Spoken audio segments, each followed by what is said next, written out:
I know you're wondering what this is all about. Not free pizza?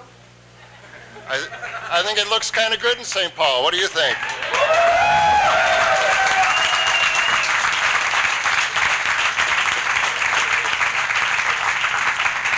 This is a little bit rainy, but a very exciting day in the city of St. Paul, and this is a culmination of a lot of conversations, a lot of discussions, but at this point I'd like to turn it over to Dr. McGuire, because I think he has a little announcement.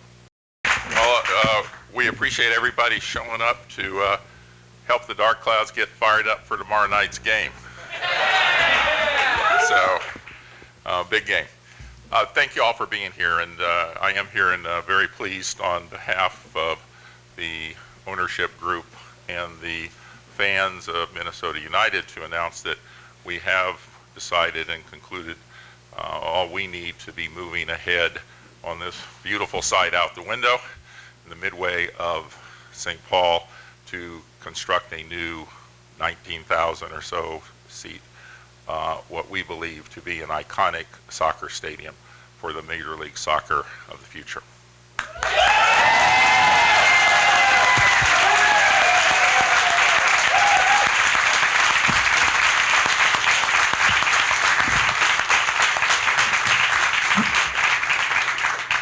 As all of you know, this has been a process that's taken some time, a little bit of energy, but in the end, we think we have in fact arrived where we intended and wanted to in the first place, and that is to get a location that would benefit the fans of this great and growing sport, make it accessible to everyone, really.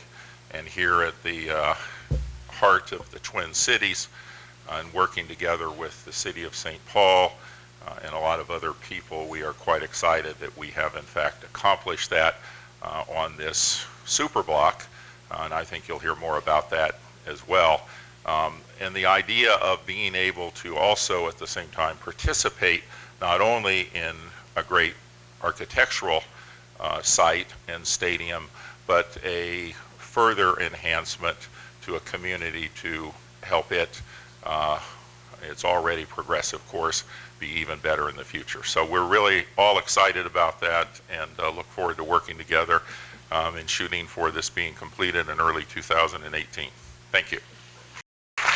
Well, first of all, I just want to really extend my personal thanks to Dr. McGuire for his leadership to bring soccer to Minnesota, Major League Soccer. This is a very exciting opportunity to bring the world's game to the state of Minnesota. You know, the excitement around soccer in cities like Portland and Seattle and Kansas City, really across the country, I will guarantee you there will be no better place for soccer than the Twin Cities, than on this site, and we're very excited for that opportunity. So thank you, Dr. McGuire. Thank you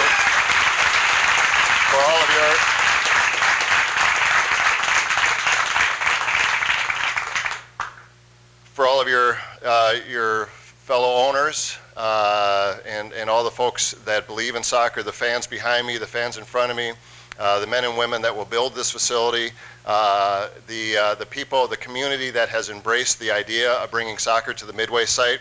There's a reason why this area is called the Midway. It is the epicenter of the Twin Cities. So while this is an exciting day for the city of St. Paul, this is an exciting day for the region. It's an exciting day for the state of Minnesota. It's an exciting day for all the soccer fans. And I'm looking at Buzz Lagos here, talk about, you know, Mr. Soccer in the state of Minnesota. I'm not sure that you ever thought this day would come, but we're pretty excited about it. We have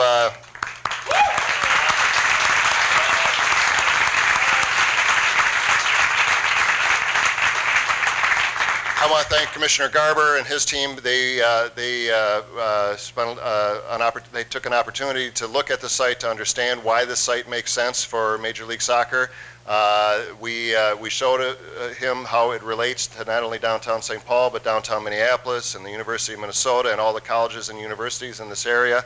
I want to thank so many folks. We'll hear from Councilmember Dietau in a minute, but the council members, several of whom are behind me. I know Council President Russ Stark, Councilmember Dave Thune, Councilmember Tolbert. There may be others behind me, but Oh, Councilmember Branmoen.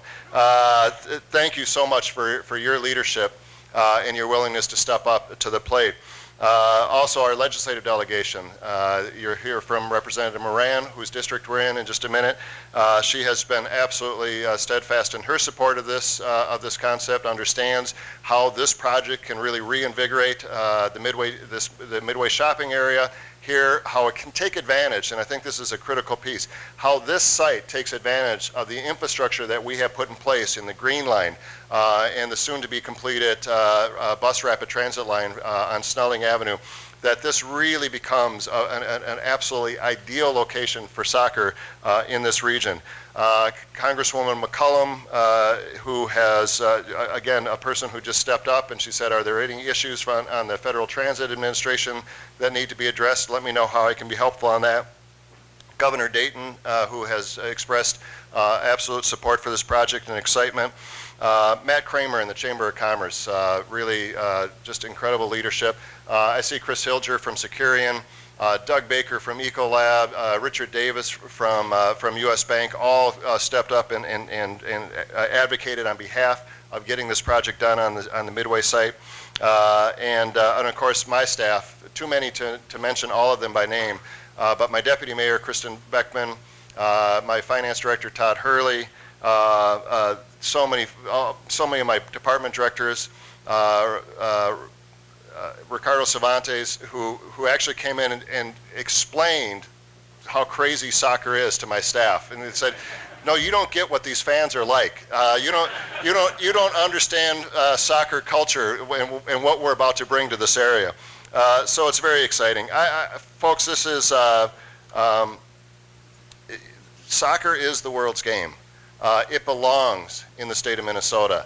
It belongs in the Twin Cities, and it belongs on the Midway site, and we are so thrilled that it is coming here. And with that, I'd like to turn it over to Councilmember Daitau, whose ward we're in. Thank you. Can you all see me? Thank you. Wow, this isn't a far-fetched dream anymore. In the beginning, I was a little bit doubtful, but today I'm filled with excitement. And the thought of roaring soccer fans, bustling businesses up and down the Green Line, a stadium lobby filled with conference trophy and MLS Cup brings a smile to my face.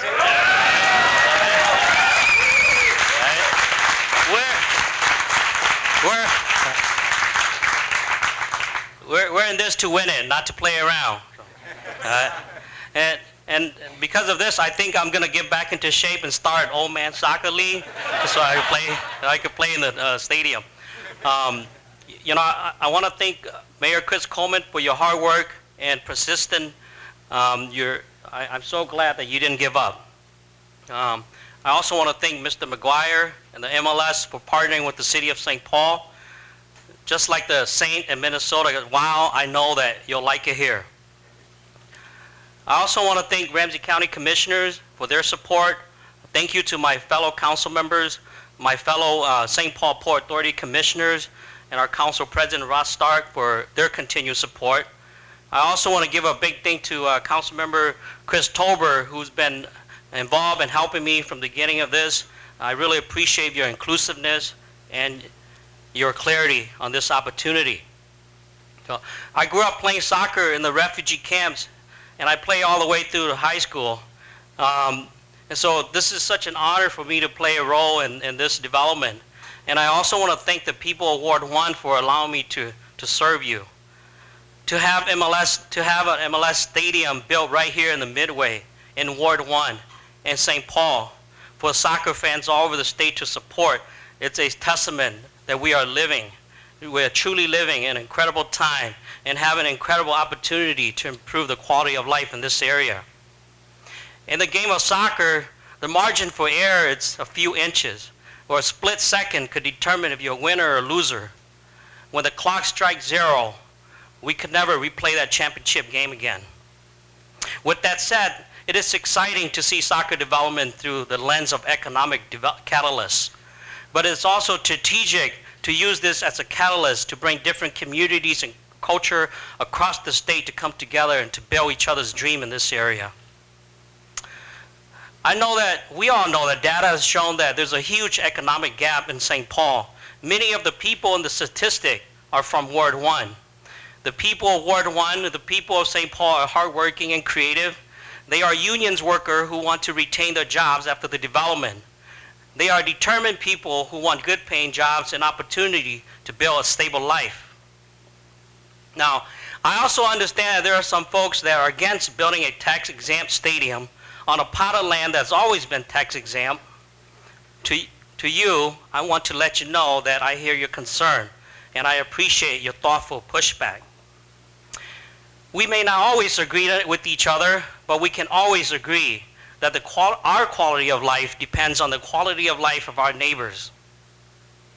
This is one of those opportunities where we have a chance to reduce the economic gap, the housing gap, and create a vibrant destination we could be proud of.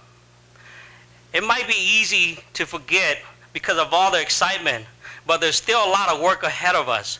And so I encourage community leaders and community members to be part of the Community Advisory Committee. And to all the development partners and state officials, great moment in history come at great opportunity. And what we have before us is an opportunity that will define the history of this region and the thousands of people who will work, live, and play here. Let's get this done. Thank you. How he managed to work in Herb Brooks into that is pretty impressive. I appreciate that. As I mentioned earlier, our legislative delegation has been very supportive of it, and no one more supportive than the representative from this area, State Representative Rena Moran. And I too want to thank Mayor Coleman for his dedication and position and push and never ever giving up the opportunity to make this a reality today. I am excited. I am excited that Dr. McGuire and the Major League Soccer have chosen this location for this new home. As you can see when you came here today, that this area has tremendous potential. With the green line going in and construction up and down University Avenue, now is the right time to bring this stadium here. I believe that soccer will bring economic development to this part of the district that is needed for our community. And like Councilmember Deitel, I know all are not supportive of this initiative, that some have fear of what that means and what that looks like for a community and the businesses in this district. But as you know, that this land has been barren for over, I believe, 25 years. It has been tax exempt. With this stadium, economic development will happen. And I make a promise and commitment as a state legislator to work with the people in the community, to hear your concern, to invite you into this process and this planning process so that your voice is heard, so that it represents your values also. I know personally for myself that I am looking forward to talking to my colleagues at the state legislature about the importance of this project to the city and to the state, and I welcome you all to, at any time, as you work to create jobs, as we work to ensure that our young people are engaged in this process some type of way, that they are benefiting from this development, that we see the bigger goal, and that is uplifting the Midway district, uplifting the families and the communities in this district, and I am really, really excited about this possibility. Thank you.